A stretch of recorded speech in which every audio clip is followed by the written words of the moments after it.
Саламатсыздарбы, урматтуу мекендештер. Биз сиздер менен жаңы долбоор баштап жатабыз. Кыргызстанды дүйнөгө таанытам деген атактуу инсандардан тарта жөнөкөй, карапайым, чет мамлекетте убактылуу жашап иштеп жүргөн жаштар жана ошондой эле кыргыз жарандарынан маек алып, сиздерге алардын жан дүйнөсүндө ургуштап турган сезимдер менен бөлүшөлү деп жатабыз.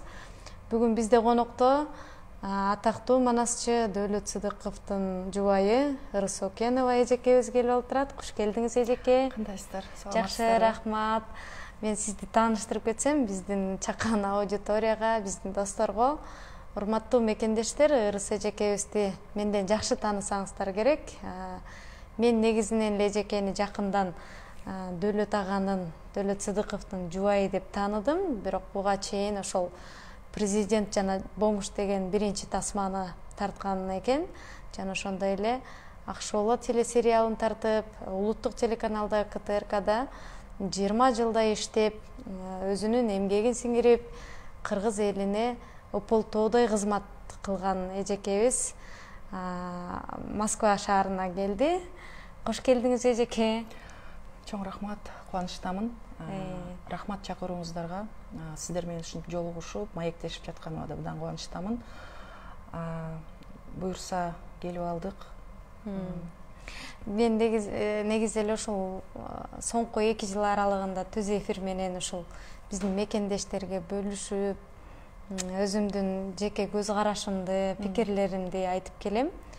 Биз түз эфирден көптөгөн дүйнөнүн төрт бурчуна тараган биздин мекендештердин маегинен тарта жадагасы ушул саясат айдыңында, коомдук иштерде өзүбүздүн баягы Кыргызстанда социалдык көйгөйлөр болобу, экономикалык көйгөй болобу деги эле ушул жалпы маселелерди ушул биздин мекендештер менен бөлүшүп келебиз да. Ана мени абдан кыжаалат кылган деги эле ушул баягы Кыргызстандагы аялдардын укугу тебеленгендигиси болуп жатат да. Болгондо дагы Дөөлөт Сыдыковдун дагы жылдызы Гиннес рекорд китебине кирем деп 5 күн тынбай манас айткандан кийин да тааныдым ал кишини. Негизи ушул мен апам ушул кыргыздын салт санасына, үрп адатына баш ийген, намыска бек айым болгондуктан мени да ошол нерсеге үйрөтүп чоңойткон да. Анан ушул Дөөлөт Сыдыковдун жубайы кандай болду экен деген биздин мекендештерде да ошондой ойлор болот да. Анан өзүңүз тууралуу тааныштырып кетсеңиз, анан дагы маектин жүрүшүндө көптөгөн суроолорду берем буюрса сизге. Мен ушу айылда мектепте окугам. Ысык Көл областында, Тоң районунда Төрткүл деген айылда мектепте 6 медаль менен бүткөм. Анан мени ушу ата-энем врач болот деп ойлочу да. Анан мен ушу чыгармачылыкка кеттим. Себеби дарыгер болуу сыртыман менин мүнөзүмөн улам, өзүмдүн баягы ачык айрым болгонун ачык айткан, ушундай ичимде эч нерсени жашырбайм да. Жакшы көрсөм жакшы көрөм деп айтам, жаман көрсөм жаман көрөм деп айтам. Ушинтип ачык мүнөзүмөн улам. Ата-энем мени дарыгер болот деп, өзүнүн кыялы бар эле да, бир баласы дарыгер болсо деген деп ойлогон, бирок мен чыгармачылыкка кеттим. Бирок ал кезде кандай эле кыз бала деп бизде кайсы бир деңгээлде чектөө бар го, биздин элибиздин менталитетиндечи. Анан режиссер болуу же ушул кыздарга ылайык бир кесиптер бар эмеспи? Эмнегедир бизден бир шаблонго түшүп калганбыз го. Мугалим болуу, анан аябай жакшы болсо экономист болуу депчи. Анан мен ушу болбой эле ушу өзүмдүн кесибимди, өзүмдүн жан дүйнөмдөгү ушу кесипти тандап алдым. Ушу чыгармачылыкка кеттим. Биринчи журналистикада, андан кийин ушу режиссурада өзүмдүн мындай жан дүйнөмө жаккыдай ушу өзүмдүн жумушумду жакшы көрүп иштедим да. Себеби эң башкысы ошол эмеспи? Анан буга дагы кийин ушу ата-энемдин колдоосу, түшүнүүсү, кубаттоосу болду. Мен ошого ыраазымын. Анан кийин ушу Дөөлөткө жолугуп, ушу баш кошуп, экөөбүз анан ушу өзүбүздүн шаарчабызды куруп, буюрса ошо үй бүлө болуп, ушу азыр 4 баланы өстүрүп атабыз. Жакшы. Балдарыңыз менен да жакындан таанышып калдым. Аябай мындай өзгөчө, тартиптүү балдар экен да. Мен бара калсам эле кучактап, бетимден сүйүп, ушундай өздөрүнүн бир тууган эжекесиндей учурашкандыгы мага абдан жакты. Эжеке мындай да чындык өз максатына жеткенче жалган бүт дүйнөнү кезип чыгат деген сөз бар да элдердин оозундачы. Ошондуктан биздин мекендештерге дегиле социалдык тармактарда отургандар баар жок маалыматтардан кабардар да. Анан соңку учурлары ушул Дөөлөт Сыдыковго болуп көрбөгөндөй кароолоо жүрүп, ал кишинин, эркек кишинин өзүнө гана сын пикир айтса мейли, бирок анын үй бүлөсүнө жада калса сизге жубайына чейин ушундай аялдык ар намысына чейин тил тийгизген бул бийликтин ыпластыгыбы же болбосо сиздин өзүңүздүн бир чөйрөңүздө ушундай келишпеген, пикир келишпей калган инсандар да болду беле? Эмне себептен мындай чыныгы баягы Манастын жерин, биздин мурасты тебелетип, ошол жерден өзүмдүн оокатымды кылайын дебеген арам ою жок киши кайра мурасыбызды сактап калалы. Президент өзүнүн хан сарайын, Манастын жерин тебелеп салбасын. Ошол жерде өкмөттүн үйү курулуп, президенттин үйү курулуп, жаңы ак үйдүн салгандын ордуна биз мурасыбызды сактап калалы деген бир ушундай мамлекеттик машинага каршы турду да Дөөлөт Сыдыковчу. Эмне себептен ошого элдин көңүлүн буруу үчүн сизди ушинтип жамандап жатышабы? Себептен мен өзүмдүн жон теримден өткөргөндүктөн аял кишиге бул кандай оор тиерин жакшы билем да. Анан кантип бул нерсени башыңыздан өткөрүп жатасыз? Бул бийликтин жеке силерге кастыгыбы же силердин кайсы бир деңгээлде душманыңар бар беле? Жогоруда жакшы белгилеп айтып кеттиңиз. Ушу мамлекеттик машинага каршы туруу депчи. Бул негизи чындыгында бул оңой нерсе эмес, бирок Дөөлөт Манас айылын жетектеп турганда ал жактын директору болуп, бул чиновник эмес болчу да Дөөлөт. Дөөлөт биринчи орунда Манасчы. Дөөлөт биринчи орунда Манас дүйнөсү деген, Манас баатыр, Манас бабабыз деген адам да.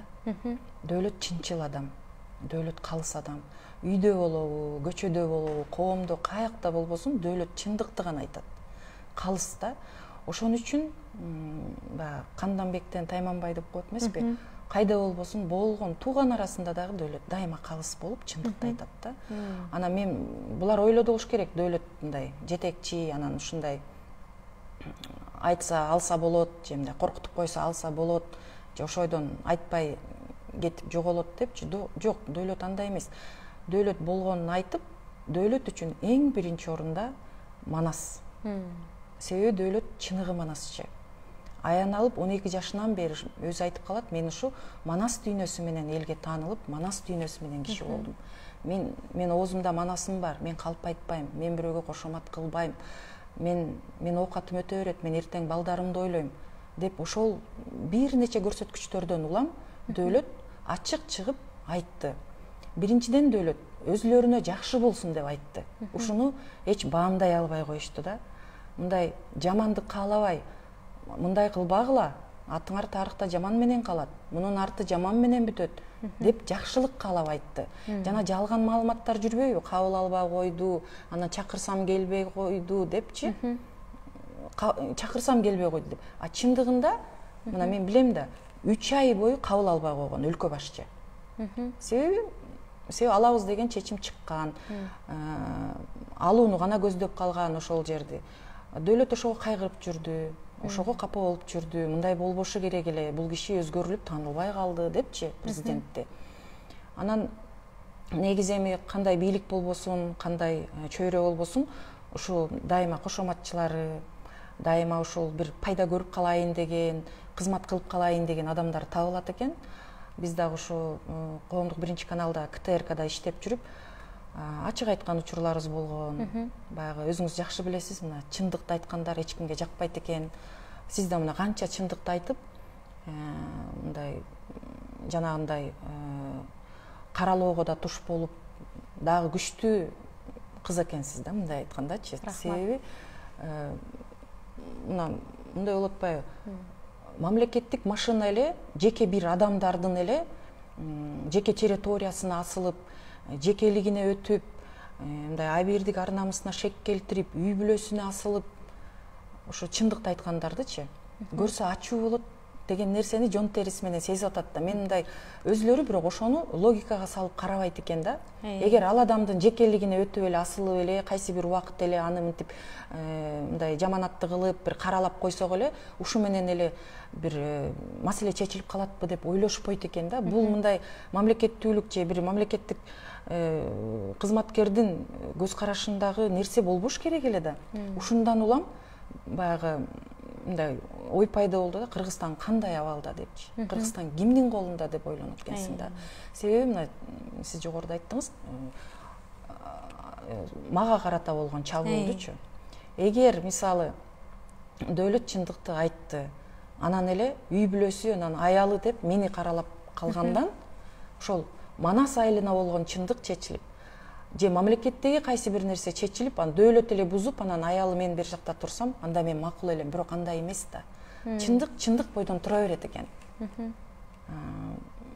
Ушундан кийин мына көп нерсеге мындай көп нерсени мындай таржымалы чечилип, же көп нерсе ачык боло баштайт экен да. Себеби жогоруда суроо бердиңиз, ушу биз мисалы маданиятта жүрүп эле анан саясатка кандай депчи. Мисалы мен эч качан саясатка андай деле аралашкан эмесмин. Болгону мындай көрүүчү катары, же мындай байкап карап, же бир-эки мындай коомдук маселеге аралашкам, же андай мисалы саясатка аралашкан эмесмин. Бирок баягы сөз бар эмеспи, сен саясатка аралашпасаң, саясат сени аралаштырат дегендейчи. Ошондой болду да. Болгону бир гана ушуга бир гана нерсе, бул дөөлөттүн айткан чындыгы. Дөөлөт муну баары бир айтмак да. Себеби булар ушу дөөлөттөн жаңылып калышкан да. Дөөлөт мындай жетелеме же ушундай сатылма деп ойлогон да. Башка коллегалары мисалы ошондой жорукту кылды да. Дөөлөт ошону да ачык жазып айтты да.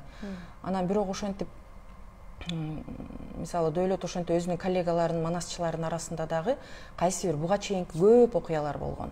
Да, алар өзүнүн чөйрөсүндө, өзүнүн чөлкөмүндө болуп келген. Ошол жерден да калыс пикирин айтып, туура эмес кылганда туура эмес кылып атасың деп айтып жүргөн. Балким ошондон да жакпаган адамдар бар эле.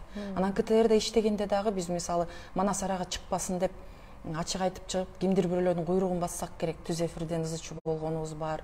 Мен Акшооло байынча мисалы Акшооло сериалын тартып, КТРК өзүнүн кызматкерин коргой албай, кайсы бир коррупционер рекламалык компаниянын себеби ал жакта алар мындай бир үлүштө турат экен да. Коомдук биринчи канал ошол рекламалык жыштыктарды, абадан турган рекламалык жыштыктарды кайсы бир белгисиз эле бир суммага сатып коюп эле коррупционный схема менен иш алып барат экен. Анан мен айттым, Акшооло сериалы боюнча силер акчаны төлөп бергиле. Силер мындай өзүңөрдүн кызматкериңерди контент толтуруп берип аткан, продукция жасап берип аткан, жоктон бар кылып сериал тартып берип аткан кызматкериңерди мындай мамиле кылып, мындай кылып кордобогула деп ачык айтып, ал жактагы дагы туура эмес иштеген же иштей албаган айрым адамдардын, айрым жетекчилердин кемчилигин ачык эле айтып жүргөнбүз да. Ал эми өзүбүздүн чөлкөмдө, өзүбүздүн чөйрөдө болчу да, КТРКнын деңгээлинде. Бирок ушул жолкусунда ушул дөөлөт баягы ачык айтып чыкканда, ошол адамдар барып кызмат үчүн кошоматтанып, анан баары кошул ташыл болуп, өзүлөрүнүн упайына барып иштешти окшойт да. Ооба. Анткени Кыргызстанда биз чакан эле мамлекетпиз да, анан бир 7 миллионго жетпеген чакан элбиз.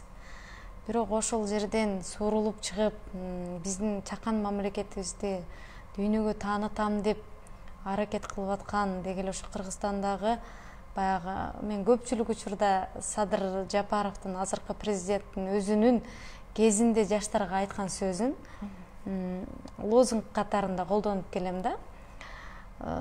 Биз алтын тебелеген, алтын минген, кооз жаратылышыбызды тебелеткен, ошонун баркына жетпеген тоо таштарыбызды, мөңгүлөрүбүздү талкалаткан ушундай бир баяу эл болдук депчи. Эмне себептен?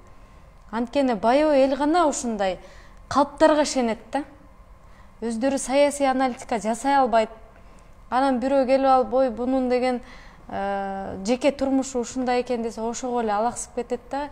Бирок өзүнүн эртеңки келечегин ойлонбой калат да. Ой жүгүртүүгө мындай убактысы жетпейби же каалабайбы, жанагындай убактылуу жазгарууга гана жетеленип кеткендиги мени ушунчалык кыйнайт да, жан дүйнөмдү кыйнап салат. Сизди деген болуп көрбөгөндө тигил Дөөлөт Сыдыков аялын ээрчип кетип калды, тигинтти минтти, энполорго сатылды дейт.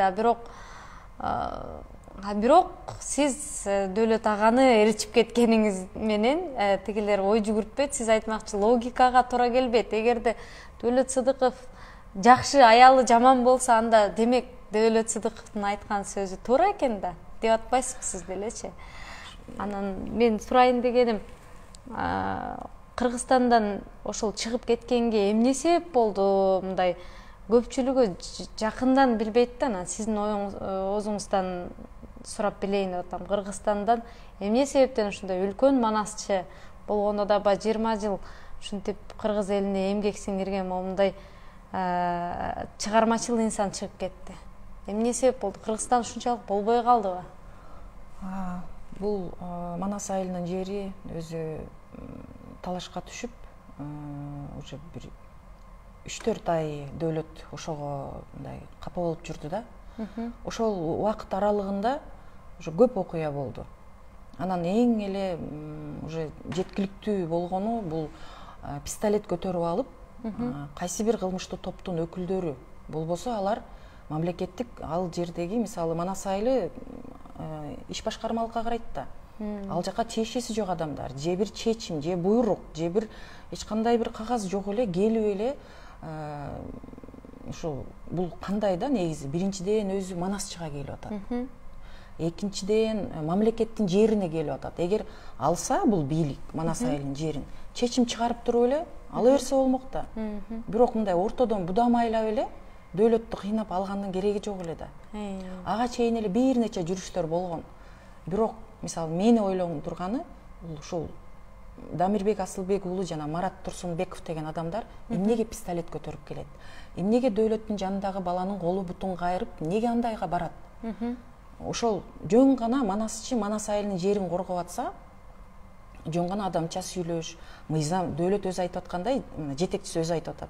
Мыйзам чегинде сүйлөш, ошол жерде туруп, эки жолу милицияга чалса, милиция да келбейт ал жерденчи. Анан кандай болуш керек да, негизичи. Анан баардыгын мындай билмексен, көрмөксөн болуп эле өлкө башчы ошондой кылып атат да. Негизинде кишилерди жиберип аткан ошол киши болчу да. Ошол киши экени. Садыр Жапаров. Алар себеби ошонун атын эле айтып эле келип атканда.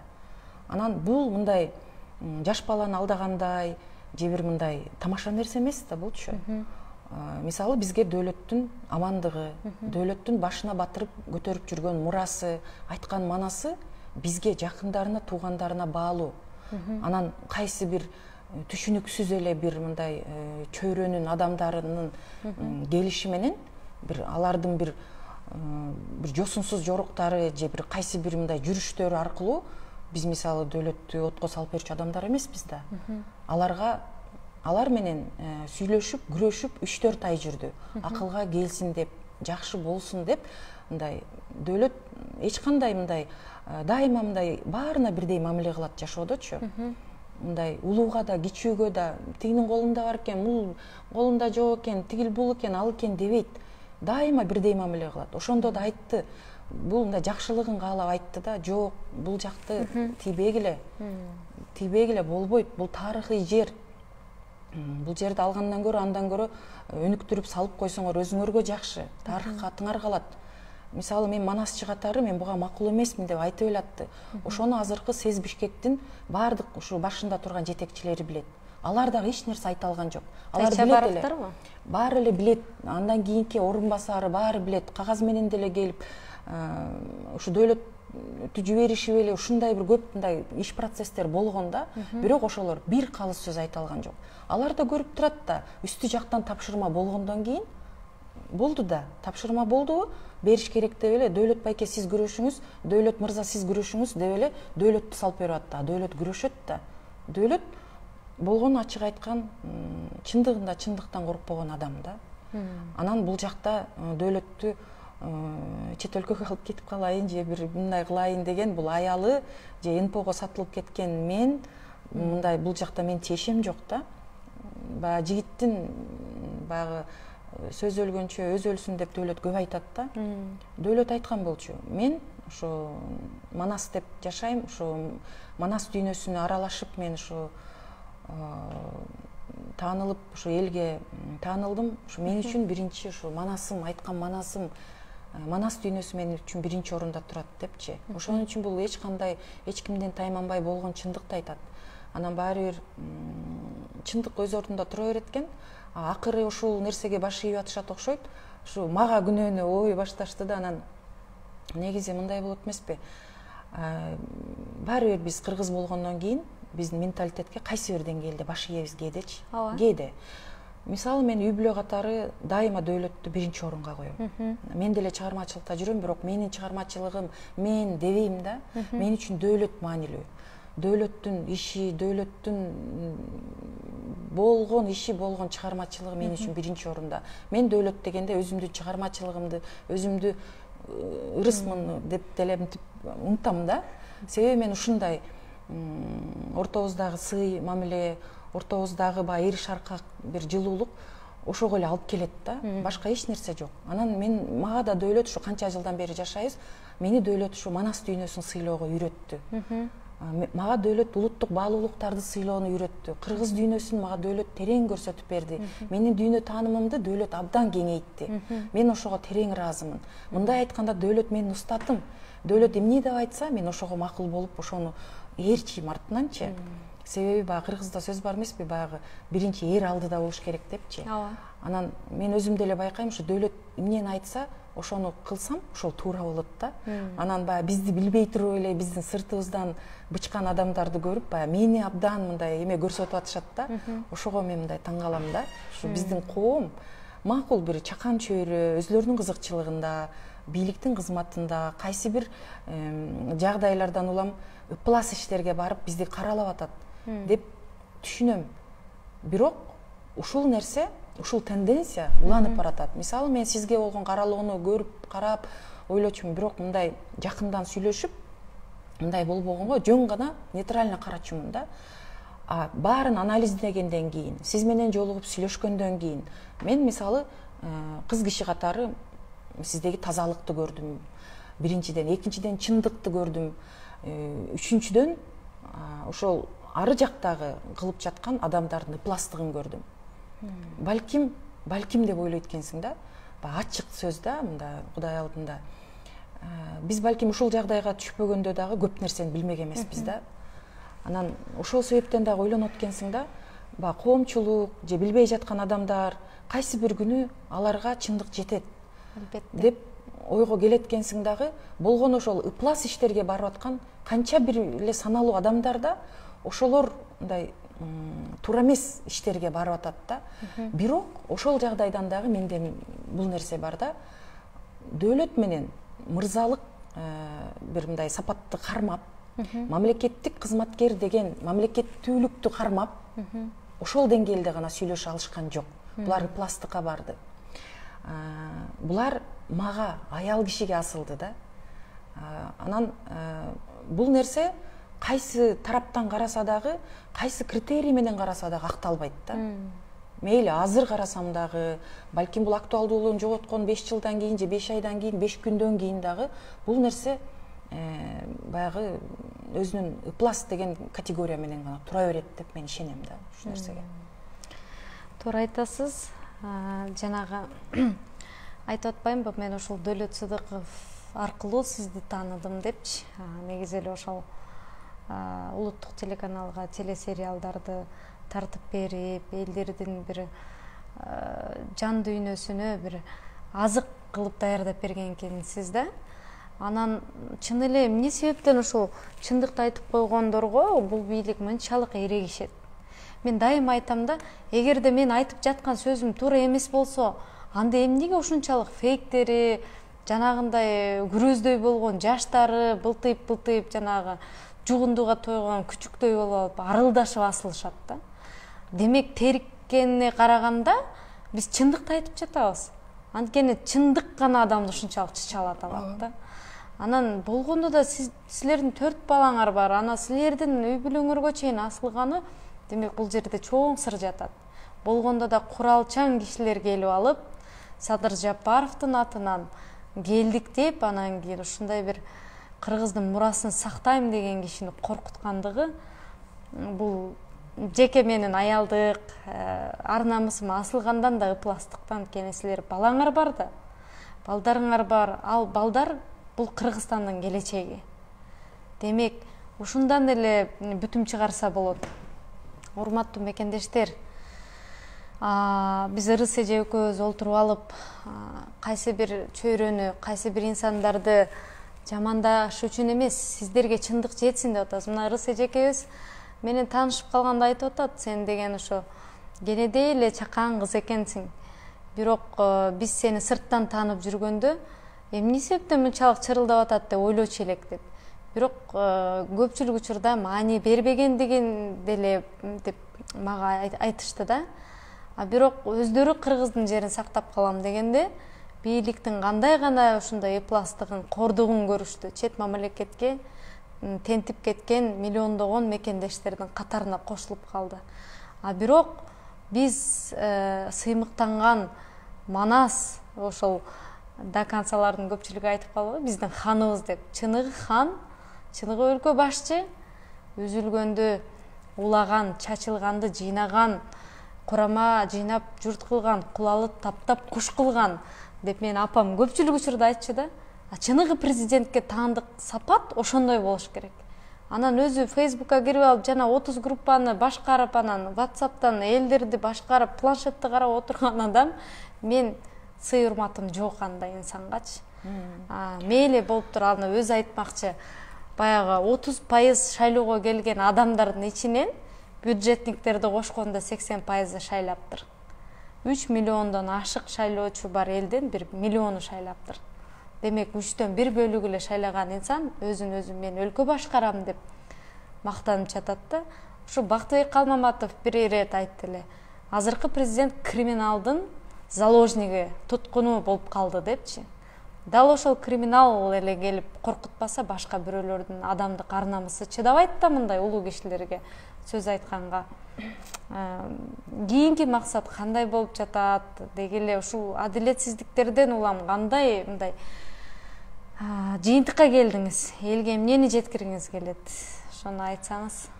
Жогоруда сиз айтпадыңызбы, ушу өлкө башчы 30 WhatsApp группаны деп. Аны элдин көпчүлүгү эле билет экен. Негизи мындай сөз бар экен да.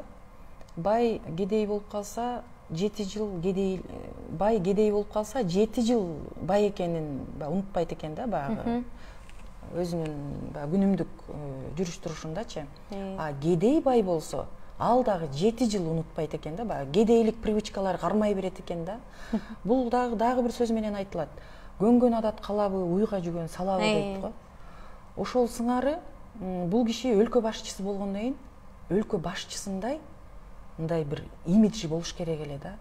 Ошондой бир кыймылдары болуш керек эле. Көпчүлүк айтат, көп деген маалыматтар келип атат. Көп нерсени биз угуп атабыз азыр бүгүнкү күндө. Аялы Айгүл Жапарова фейк фабриканы иштетерин, кайсы блогерлер менен иштерин, ал жерде кандай, кайсы журналисттер ким иштерин, ушундай бийликке сын айткан адам деле кайра каралап элечи, бул баягы резинканы катуу канчалык чойсо кайра барып ошондой атылат. Же элементардык эле физикадын бир мындай мыйзамдарын эске алыш керек да, мындайдачы. Бул кайра өзүлөрүнө барып кандай удар менен тиерин мындай ойлонуш керек болчу да. Мындай элге маалымат берүү менен гана мындай башкарабыз деген бул өтө чоң жаңылыштык. Биринчиден имиджине шек кетип атат. Экинчиден маалымат убактылуу туруп турат. Андан кийин баары бир адамдын психологиясында деле обратная психология деген обратный эффект бар эмеспи? Адамдар ойлонот. Канчалык каралаган сайын, мисалы сиз деле өзүңүздөн улам жакшы билесиз. Сизди канча ыплас, ушундай жок нерселерди токуп, саманды самолет кылып эле кандай бир мындай ыплас каралоолор болуп жатса дагы, күндөн күнгө сизге мындай тарапташтар кошулуп, же болбосо ошол азыркы мода тил менен айткан подпискалар көп болуп, ушундай аны сиз билесиз да өзүңүздүн күнүмдүк жашоодо туура ошондой болуп атат да. Демек, булар деген адамдардын бир мындай жагдайын же бүгүнкү күндү билбей эле мындай туманда жүргөндөй болуп эле иш кылган болбойт да. бул деген өзүңдүн үйүңдө антсең болот, өзүңдүн бир огородуңда ошондой кылсаң болот. Мамлекеттүүлүк үчүн, мамлекет үчүн жеке менчиктей же каалаганын кылган болбойт да. Кайсы бир стандарттар бар да. Мен мисалы сиз жогоруда айттыңыз, саясатка аралашып депчи. Мен мисалы аралашкан эмесмин да. Мен ишенгем, канча жыл болду мына эгемен болгону. Мен маданият адам катары мен үчүн эң башкысы ушу өзүмдүн чыгармачылыгымды, каалаган ушу материалымды тартып, видео продукция өндүрүп, элге ушу мен өзүмдүн трибунам, ушу режиссерлук өзүмдүн ордум эле да. Мен ошол аркылуу өзүмдүн оюмду билдирип, мага мындай эмне маселе жакын болсо, ошого сценарий жазып, иликтеп, ошол нерсе меники болчу да. Бирок ал нерсе деле кайра билинип эле калат. Себеби биз каалаган кинобузду тарта албайбыз. Бизде деген кино индустриясы өнүккөн жок. Маданият талкаланды да. Өлкөнүн экономикасы мындай болгондон кийин, бирок болбой эле аракет кылып, биз болгон күчүбүз менен өзүбүздүн, себеби иштей турган убакыт болот эмеспи? Өзүңдүн потенциалыңды реализация кылган убакыт болот. Мен мисалы иштегим келип, ишимди жакшы көрүп иштегим келип, мындай изденип иштеп, мындай көп аракет кылыпчы. Бирок ошондо да сезип турчумун да, биздин мамлекет алсыз экенин. Биздин мамлекет маданиятты ошол эле алыс барбай эле коңшу Казакстан менен Өзбекстандын киночуларындай болуп, же телевиденияларындай болуп биздики өнүгүп кеткен жок да. Мен ошону кайсыр деңгээлде билчүмүн, биздин мамлекет алсыздыгынан деп. Анан ошол точкадан гана өзүмчө аракеттерди көрчүмүн да. Мына момунчалык деңгээлде жекеликке өтүп, ошол өлкөнү башкарып аткан адамдардын мындай деңгээлин, билимсиздигин, жаңылыштыктарын, кемчиликтерин өз көзүм менен көрүп, өз жон терим менен билген эмесмин. Бул менден улам эмес, бул жолдошуман улам болду да. Дөөлөттөн уламчы. Анан мен барып саясатка аралашып, же бир мындай аралашкым келип, андай болгон эмес да. Анан ошон үчүн биздин элдин башын айланткан ыкмалар мен убактылуу гана деп ишенем. Качан болбосун биздин айта турган чындыгыбыз, сизге окшоп ишенген, чындыкты көрө билген кыз уулдар жана элибиз бар деп мен ошо ишенем да. Рахмат эжеке. Негизинен Кыргызстандагы абал бул элдин күнөөсү деп бийлик айтат. Эл болсо бул бийликтин күнөөсү дейт да. Бирок эл эгерде ушул бийликти тандабаса, анда элдин азыркы абалы ушундай болмок эмес. Эгерде бийлик таза болсо, эл бийликти мынчалык жек көрмөк эмес. Мен ушинтип баалайт элем да. Ошондуктан да шайлоого келбей коюп, жанагы 3 миллион элдин бир бөлүгү эле келгени, демек бул бийликке ишеним жок деп эле бойкот жарыялаганы деп эсептейм да. Азыр миллиондогон баягы ташты талкан кылып тоону томкоро турган жаштардын чет мамлекетке чыгып кеткени бул улуттук катастрофа деп көп айтам. Бул улуттун кыйроосу болгондо дагы жаш аял кишилер, жаш кыздар чет мамлекетке чыгып, башка бир бөтөн улуттарга жубай болуп кетип аткандыгы дагы бул улуттук катастрофа. Бирок ошолордон кантип чыгабыз деп дегеле мондой кантип Кыргызстанды алдыңкы мамлекеттердин катарына кошобуз деп дегеле мына СССР учурунда 15 республиканын ичинде Кыргызстандын деңгээли кандай эле, же кино жаатында, маданият жаатында, дегеле биздин элибиздин билим жаатында дегеле кандай деңгээлде элек. Муну ошонун баарын тагдырын таш талкан кылып, 3-чү муун мигрант болуп кетип атат деп чырылдап чындыкты айтып атсак эле, сен аял кишисиң, сен мындайсың деп болуп көрбөгөндөй фотошопторду жасап, жанагындай эплас аракеттер менен сени жаман көрсөтүүгө аракет кылат экен. Бирок саясий аналитика жасай билели. Керек болсо ошо бизге каршы жазып аткан фейк болуп иштеп аткан армия, силер 10 000 сомдон 20 000 сомдон аласыңар, бирок Кудай астында кантип жооп бересиңер? Силер ырыс эжени жанынан тааныбасаңар, мени жанымдан тааныбасаңар, мени көрбөсөңөр, мени менен сапарга чыкпасаңар, мени менен мамиле кылбасаңар, кантип биз менен мындай бир дасторгондо отуруп чай ичпесеңер, биз жөнүндө кантип талкуу жарата алат? Биз мамлекеттик кызматта иштебесек, мейли элге иштеп берели деп барсак да биздин мандатыбызды тартып алса, момунтип Дөөлөт Сыдыковго окшогон азаматтарды мамлекеттен ушинтип кубалаганча ушинтип коркутса, анан биз кандай өлкө болобуз? чындыкты чырылдатып айткандарды өгөйлөгөндү токтотпойлубу, ойгонбойлубу, өз келечегибиз үчүн күрөшпөйлүбү? Качанга чейин ушул Манастын дейбизби, Курманжандаткан дейбизби, ушундай урпактары жаралып, мынтип чындыкты айтып чыгып аткандарды колдоп албасак, анда биздин келечегибиз бүдөмүк. Келечегибиз бар экендиги коркунучта да. Ошону дөөлөт жон териси менен сезди да. Бул бир күндө гана болгон жок да. Манас айылы боюнча окуячы. Бул 3-4 ай ичинде болду. Дөөлөттүн ошондой катуу каршы туруп, баардык дистанцияга барып, жок мындай болбойт деген сөзүнөн кийин анан пистолет менен келип атышат да. Анан негизи эле кандай болуп атат? Бир эле мындай, эгер биздин коомчулук жакшылап анализ жасап көрсүн десек, мисалы айтсак болот да. Эмне үчүн мисалы азыр бүгүнкү күнү мына Бишкекте Гүлзат Алиева деген манас таануучу окумуштуунун соту болуп атат да. Эмне үчүн ошо манас таануучуну соттон сотко сүйрөп атат? Ошо Гүлзат Алиева дагы когда-то ошол Манас Баатырды сөккөн WhatsApp, Facebook'тагы группалардын башында ошо өлкө башчысыныкы экен деп ачык жазып эле баарын жазып жүргөн. Бул мындай бири-бирине байланыш эле болуп атат да, негизичи. Ушундан улам дагы мындай жыйынтык чыгарса болот да, чындап манас деген, же чындап чындыкты айткан, кыргыз дүйнөсү деген, мамлекеттүүлүк деген, же идеология барбы бизде? Биздин мындай кимдин ишеними болбосун, аны тебелегенге жол бербеш керек да. Биз светтик өлкөбүз да. Ар ким өзүнүн ишеними менен жашаш керек да. Ошол мыйзамдар, ошол бир тартип эрежелер сакталбаганын көптөн бери эле көрүп келатабыз да. Мен мисалы буга чейин бир манас таануучунун иши сотто дегенди уккан эмесмин. Мейли ар кандай учурлар болгон өлкөдө, бирок мындай болгон эмес. Демек ушундан да билсе болот да. Бул бийлик манасты дагы, манасчыны дагы, манас таануучуну дагы сыйлабасын жана тааныбасынчы. А дөөлөт кетип калгандан кийин эл ызылдап айтса, ал жомун актануу деп мен билем анычы. Бирок дөөлөт айткан, бул элге жакпайт деп алдын ала айткан. Себеби мен дөөлөттүн көрөгөчтүгүн билем. Дөөлөттүн чынчылдыгынан дагы, дөөлөттүн тазалыгынан улам дөөлөттүн көрөгөчтүгү бар. Бул дүйнө таанымды, бул мындай мен баягы кээ бирөөлөр айтышы мүмкүн, баягы күйөөсүн мактап атат депчи. Ооба, мен күйөөсүн жамандаган деле айымдарды көрүп жүрөбүз го. Мен жолдошумду дүйнөдө мындай адам жок деп мен 150-200% менен айта алам да. Себеби чындыгы дайыма чындыкты гана сүйлөйт. Мындай адамдар мындай дүйнөнү өзгөртөт, дүйнөнү сактап турат деп да айтсак болот да. Мына ушундай адамдардан, мамлекетчил адамдар, чындыкты айткан адамдардан, мамлекет үчүн иштеген адамдар, ушулар жаратат эле да. Тилекке каршы кандай акты кара батпасат экен да.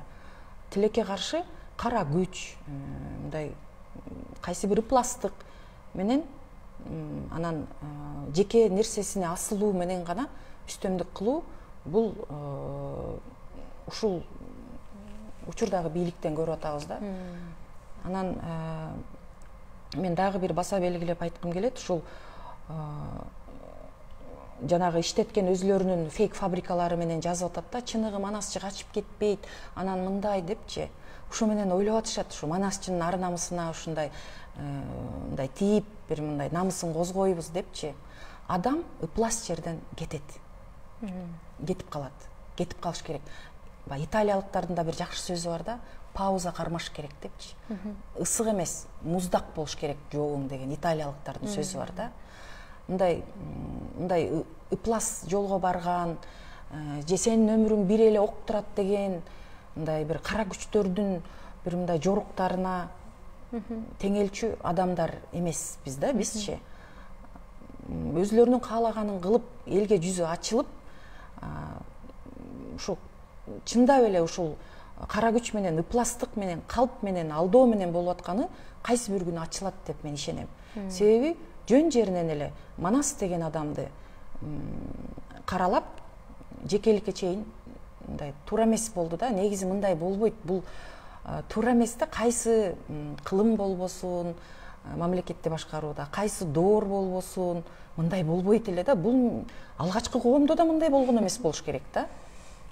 Себеби бизде багы айтып атпайбызбы, учурда багы кыз келиндердин, аялдардын укугу кайсы бир деңгээлде корголуп атат, бирок эң акыркы этабы корголуп атат да. Күч колдонуп физикалык ушундай бир зомбулук алып, ошого гана коом үлгүрүп атат. Ал дагы кайсы бир активисттердин ушунчалык каршы туруу менен болуп атат да.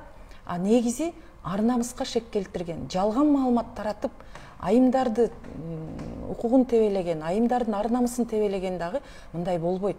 Себеби жөн гана кооз сөздөрдү сүйлөп эле сулуу чымчык болбой, чындап иши менен көрсөтүш керек эле да. Мисалы, биздин балдарыбыз ошол мамлекеттин катарында да, ошол мамлекеттин санын көбөйткөн. Мисалычы, биздин үй биле ошол мамлекеттин катарында.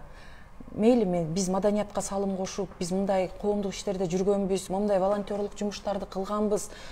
Биз үчүн эң башкысы ушул улуттук баалуулуктар эле деп мен айтпаган күндө да биздин ордубузда башка адам болсо дагы мен ушуну айтмакмын да. Үй бүлөгө, жекеликке тийбегиле. Ал жакта балдар өсүп атат. Ал жакта өзүнчө мындай ыйык дүйнө бар депчи, себеби баланы периште дейт, туурабы? Анан ушул жагына келгенде мен ушу коомчулукту чакырат элем да. Биз бул нерсеге каршы турушубуз керек. Туура. Мен мисалы өзүмөн улам баягы айтып аткан жокмун. Мен жердик эле ушул нерселерге мен каршымын. Туура. Урматтуу мекендештер, биздин баягы жан дүйнөбүздө катылып жүргөн, биз айткыбыз келген чындык менен сиздерге бөлүшүп жатабыз. Чындыгында ырыс эжекем деле менин жашоомду көрдү. Сен ушундай өзүңө ылайыктуу чакан, өзүңдүн керемет жашооң бар экен, жыргап кунап эле жүрө бербейсиң. Эмне эле мынчалык шырылдап чындыкты айтам деп азапка батасың деп да айтып жүрүшөт. Бирок бактылуулук бул өзүң эле ушул материалдык машинең болсо, же үйүң болсо, же бир кызматың болсо, өзүңдүн чөйрөңдө бир жыргал жашооң болсо, бул бактылуулук эмес да. Бактылуулук бул сен кайсы бир деңгээлде өз чөйрөңдө болобу, же болбосо мамлекеттик деңгээлде болобу, сен саналаштарың, өзүң тең курбу курдаштарың, аталарды, апаларды кошо биргеликте бактылуулукка алып чыга алсаң гана ошондо чыныгы бактылуулуктун дамын сезесиң. Ал эми баягындай төмөнкү материалдык баалуулуктардан өтүп, элдин бактылуулугу, элдин жашоосу деп күрөшүп аткан ырыс эжекебизге окшогон, Дөөлөт агабызга окшогон инсандар абдан көп. Биз аналитика жасашыбыз керек. Кыргыз элинин келечеги үчүн күрөшүшүбүз керек. Өзүбүз эле бактылуу болуп жыргап жашай бергенден эч кандай майнап чыкпайт. Биз качан гана ушул биздин ата бабаларыбыз бизге ыйгарып кеткен чыныгы инсандык ариет, ар намысты ойготуп, бизден кийинки муунга дагы биз керемет жаратылышты, өнүккөн экономиканы, өнүккөн социалдык абалды калтырып кеткенибизде, өнүккөн маданиятты калтырып кеткенибизде гана мындай биз ата бабалардын үмүтүн актаган болобуз. Андыктан ушундай баягы биз бир кайсы бир телеканалда маек куруп аткан жокпуз. Бул биздин жеке өзүбүздүн баракчабызда, өз территория, өзүбүздүн чөйрөбүздө сиздерге маек курдук. Бирок эгерде биздин чындыгыбыз сиздерге жетсе, анда ушул видеону бөлүшүп, жалпы мекендештер чындыкты билсин десеңиздер, анда ушул кайсы бир деңгээлде жүрөгүңүздөргө таасир этсе, ушул видео менен бөлүшүп, лайк басып, жалпы мекендештерге биздин саламыбызды жеткирип коюңуздарды өтүнөбүз. Сизге эркин микрофон, кыргыз элине кайрылуу жасасаңыз болот. Негизи жогоруда да сөз болду, кыргыз эли аябай мындай байоо эл депчи. Анан мен айтар элем, негизи акты ак, караны кара деп айтчу кез келди да. Көп учурда теңелбейин, унчукпай эле коеюн, макул эми деп дегенде ойлор келет, бирок кайсы бир тийбечү территорияларга жок болбойт, мындай туура эмес деген чекти билбеген адамдардын өтүп бара жатканын көргөндө, кармаган асманыңар болсо таштай ийгилечи деп бир киришкен учуруң келет экен да. Мен ошон үчүн айтат элем, коомчулук мындай калыс пикир менен өзлөрүнүн оюн айткандан баягы тартынбаш керек депчи. Себеби мына биз канча убакыттан бери өлкөбүз оңолсун деген ишеним менен эле келебиз да. Кайсы бир жагдайлардан улам элдин ишенимин же боорукерлигин пайдаланып эле кимдир бирөө ээлеп кете бербеш керек да. Себеби убакыт өтүп атат. Жогоруда айтылгандай, мына ушул эле Москвага 3-муундагы мигранттар келип атат да. Эми болгон балдар урпактарыбызды мигрант кылып жөнөтүп коюп эле, анан ушул жерде ар кандай тагдырга туш болуп, ийгилик жараткандар да бар, бирок ар кандай тагдырга туш болгон учурлар да бар да. Бул баары бир өз өлкөң эмес. Бирок ушул жерде бүгүнкү күнү бакыттап эмгек кылып атат да. Анан Кыргызстанды ким өнүктүрөт деген суроо болот экен да. Ушундай болуп эле Кыргызстан болсо өзүнүн коомунда Кыргызстандын өнүгүүсүн унутуп калып эле, эки-экиден согушуп эле, каралап эле ушундай коомго айландыкпы? Качан бир коомчулукта калыс пикир, аксакалдардын пикири, интеллигенциянын пикири, кызды сыйлаш керек, мырзалык сапат деген болуш керек, же болбосо бир мындай үй бүлөгө тийбеш керек, жекелик өтпөш керек деген калыс пикирин айткан адамдар качан чыгат деп бир мындай ойлонот экенсиң да. Анан эгер чыкпаса, балким биздин муун, биз айтабыз ошону деп бир мындай ошол нерсеге белсенет экенсиң да. Анан кандай болгондо дагы биздин өзүбүздүн чындыгыбыз бар, биздин өзүбүздүн ишенимибиз бар, биздин өзүбүздүн айта турган сөзүбүз жана кыла турган иштерибиз бар деп мен ишеничтүү айта алам. Ушу эң башкысы жакындарыбыз аман болсун. Анан бизге убакыт бөлүп чакырганыңызга сизге чоң рахмат, ишиңизге ийгилик. Рахмат сизге дагы, урматтуу мекендештер, дагы сиздер менен ушундай маектерибизди улантабыз. Биздин баракчабызга жазылыңыздар. Буйруса, дүйнөнүн төрт бурчуна тараган биздин мекендештердин жалпысын жан дүйнөсүндө коргуштаган сезимдер менен сиздерге жеткиребиз. Саламат болуңуздар. Рахмат.